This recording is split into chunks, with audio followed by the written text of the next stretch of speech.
আসসালামু আলাইকুম বন্ধুরা, কেমন আছো সবাই? আজকের ভিডিওতে আমি তোমাদের দেখাবো কিভাবে আমি বাড়িতে কলার খোসাগুলো জমিয়ে নেই। এই যে এখানে যেটা দেখতে পাচ্ছ এটা আমি শুকিয়ে রেখে দিব সংরক্ষণ করে। আর এখানে যেটা দেখতেছো এই কলার খোসার পানিটা আমি কিভাবে গাছে দেই, এর সাথে আর কি কি মিশিয়ে দেই, সব কিছুই আজকে ভিডিওতে দেখতে থাকো। তবে বন্ধুরা, সেদিন তোমাদের এই কলার খোসার বিস্তারিত পানি কিভাবে গাছে দেয় তো সেটা দেখিয়েছিলাম। তবে আজকে তোমাদের বলবো, এই যে আমরা কলার খোসাটা কিন্তু অনেকেই ব্যবহার করে থাকি গাছে, কিন্তু আমরা কি জানি কখন কোন কিসের জন্য আমাদের গাছগুলোতে ফাঙ্গাস লেগে যায়? এত ওষুধ এত খাবার দেওয়ার পরও হঠাৎ করে বোঝা যায় না যে কখন ফাঙ্গাস লেগে যায়। তো বন্ধুরা, আমি যেটা তোমাদের সাজেশন করব সেটা হলো, তোমরা এই কলার খোসার ভিতরে পানিটা যখন আমরা এইভাবে করে জমিয়ে নেই, তখন এর ভিতরে একটু চুলার ছাইটা, যাদের আছে চুলার ছাই মানে কাঠকয়লার যে ছাইটা, সেই ছাই একটু দিয়ে নেওয়া যায়।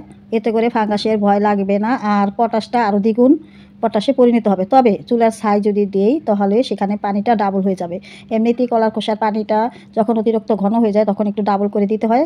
আর যখন কিনা এই যে এই বালতিটার ভিতরে মানে এত ঘন হয়েছে, যেটার কারণে কিন্তু একদম কালো হয়ে গেছে, তো আমরা যদি একটু এখানে অনেক দিন হয়েছে পানিটা আমি রেখে দিয়েছি, কিন্তু দেখো কোনো রকমের কিন্তু এখানে কোনো ফাঙ্গাস বা কোনো পোকা কোনো রকমের কিন্তু এখানে দেখা যাচ্ছে না। তারপরেও বলা যায় না কখন গাছে লেগে যায়। তো এখানে যদি একটু চুলার ছাই দিয়ে নেই তো আমি জানি যে সেখানে কোনো রকমের ফাঙ্গাস তো লাগবেই না, বরঞ্চ পটাশটা একটু বেশি পরিমাণে এখানে হয়ে যাবে। তো এই বেশি পরিমাণের পটাশ পানিটা তো আর গাছে দেওয়া যাবে না, তো তার জন্য কি করতে হবে, চুলার ছাই দিয়ে নিতে হবে। আর এই যে কলার খোসাটা যে এখানে দেখতে পাচ্ছ না, একদম মজে যে কালো হয়ে গেছে, এখানেও কিন্তু চুলার ছাই দিয়ে রেখে দিতে হবে।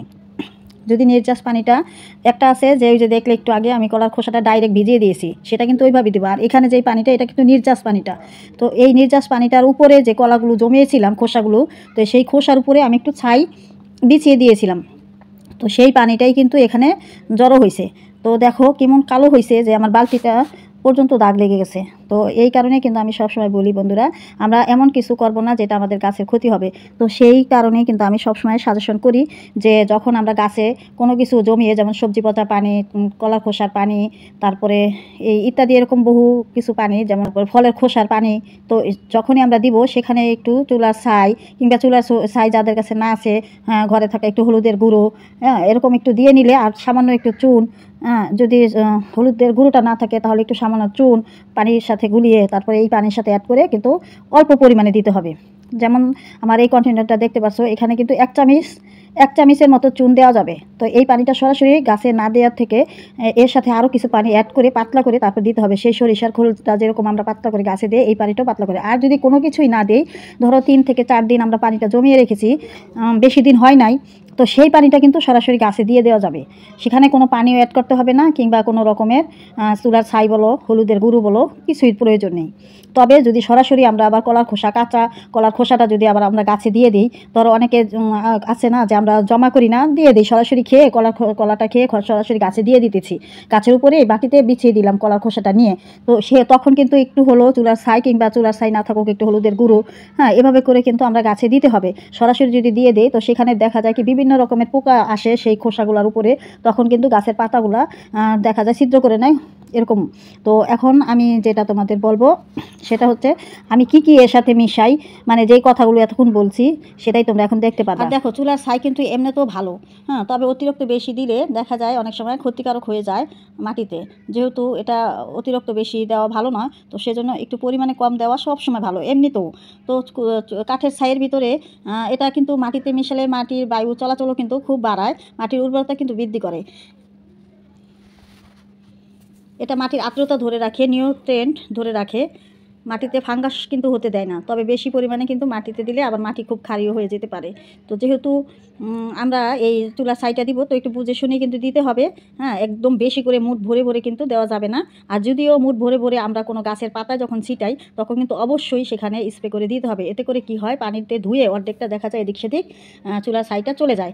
আর পাতাগুলো বেশি দিন পাতার ভিতরে যদি আমরা এটা স্প্রে করি এই চুলার ছাইটা, তো সেখানে কিন্তু পাতাটা একটু ধার হয়ে যায়। তো যদি আমরা পানি দিয়ে সুন্দর করে পাতাটা ধুয়ে দিই, এতে এতে করে কি হয়, পোকামাকড়টা দেখা যায় 2-3 দিনের বা 1 সপ্তাহের মতো আসে না, আর পাতাগুলো খুব সুন্দর সতেজ দেখা যায় পানি দিয়ে ধুয়ে দিলে।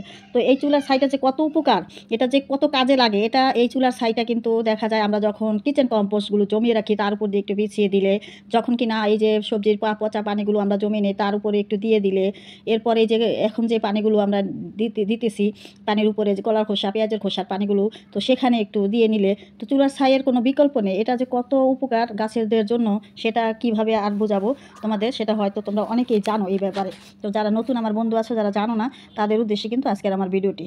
তো ভিডিওটি আপুরা ভাইয়ারা দেখো, আমার বন্ধুরা, যদি তোমাদের ভালো লেগে যায় তাহলে অবশ্যই কিন্তু আপুকে একটি লাইক ও সাবস্ক্রাইব দিবে। আর যদি মনে করো সামান্যতম তোমাদের উপকার হয়েছে তাহলে অবশ্যই কমেন্টে একটু তোমরা জানিয়ে দিও, আপুর ভালো লাগবে, এতে করে আপুর উৎসাহ বাড়বে। আর আমি আরও যা কিছু জানি তোমাদের মাঝে আমি শেয়ার করে নিব। তো সেদিন যাই হোক তোমাদের দিয়েছিলাম, তো বাকিটুকু তোমাদের দিতে পারিনি, ভিডিওটা লম্বা হয়ে যায়, এই জন্য কিন্তু এই বাকিটুকু তোমাদের এই ভিডিওতেই দিয়ে দিলাম, কমে যাবে।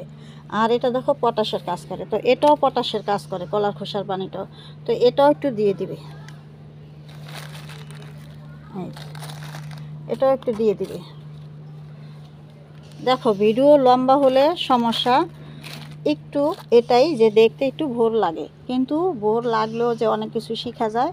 দেখছো আমি দিয়ে দিলাম এই যে কলার এইটা, তবে এটা সবচাইতে ভালো হয় যদি একটু রেখে দেওয়া যায় আর কি। তো এর ভিতরে যে পোকাগুলো সেগুলো আর কি একটু ভালো হয়। তো আমি এখানে এই যে চুলার সাইডটা দিয়ে দিচ্ছি, এতে করে আর আমার হবে না, বেশি দিতে হবে না, 2 চামচ 2.5 চামচ 3 চামচের মতো দিয়ে দিলে হবে, কারণ এতে তো ক্ষতি নেই, গাছও পটাশ পেয়ে যাবে। চুলার ছাইটা বেশি ভালো।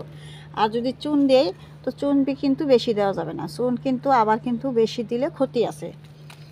চুন কিন্তু প্রচুর পরিমাণে চুনে ক্যালসিয়াম থাকে, তো সেটা একটু বুঝে বুঝে আর কি দিতে হবে। তবে এই যে এই চুলার ছাইটা এটা আবার একটু 2-2.5 চামচ দিলে হবে, আর চুনটা দিলে 1/2 চামচ, মানে এরকম একটা কন্টিনিউর জন্য 1/2 চামচ দিলেই যথেষ্ট, পানির সাথে যদি মেশাও। আর চুলার ছাইটা দিলে তো আমি এই যেগুলো দিয়ে রাখলাম, যাতে করে আমি এটা যখন প্রয়োজন হবে যে গাছে, তখন সেই গাছে আমি দিয়ে নিব। তো এটাকে এখন আমি এই যে এভাবে করে একটু নাড়াচাড়া দিয়ে তারপর মুখ বন্ধ করে রেখে দিব। এটা একটু ঝাঁকিয়ে নিব মুখা লাগিয়ে, তাহলেই হয়ে যাবে। আর এই যে এটা এখন আমি এখানে মিশিয়ে তারপরে আমার সময় যে সব গাছগুলো দরকার সেই গাছে আমি দিয়ে দেব।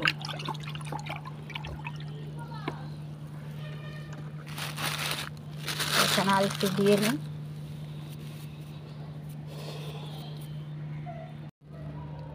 তো দেখো বন্ধুরা, এই যে পানিটা নিয়ে আমি চলে আসলাম, এখন এই পানিটা আমি এই যে গাছের গোড়ায় দিয়ে দিব, বেশি না, এই যে এরকম 1 গ্লাস করে দিলেই যথেষ্ট।